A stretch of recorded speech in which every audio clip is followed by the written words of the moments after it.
Speaking of more, I love a good segue. Please welcome Evaluator number 3, evaluating Toastmaster Benjamin Urrutia, Toastmaster Brandon Moore.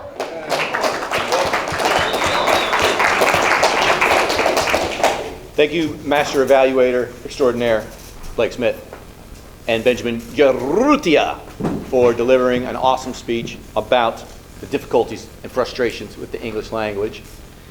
You reached out to me early and then again this morning to let me know you wanted to work on your accent and your projection. I thought this was one of the best enunciations I've heard from you. You were very clear the entire time. Were you all able to hear him in the back of the room? Yeah. Great. So you did that very well.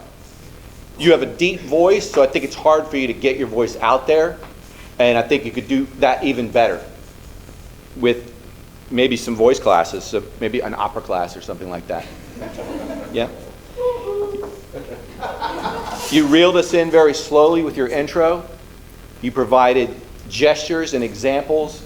You used great body language. I felt like you could have had a little more animation in some of that beginning, but you developed it throughout the speech, so that was awesome. You gave specific examples of the English language. You gave us the feigned attempts, the multiple levels to illustrate the challenges, and you built upon each layer perfectly. It was excellent. You deserted your dessert in the desert, and then you brought up the whatchamacallit, great tie-in, technical examples, using up probably 100 times. Never even thought about that. Now I'm thinking about that.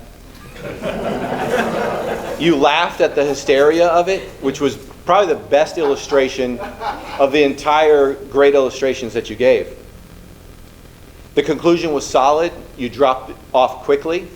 I like that because you just kind of built up. It wasn't like 13 conclusions and then finally you were done. That was excellent. The only thing I could say that you could work on is a little bit more animation, a little bit more naturalness, and a little bit more movement away from your notes. Could do some movement around the lectern, like we see Mr. Kameneker do. And then maybe some more personal eye contact. That would have put you over the top. Thank you, Benjamin.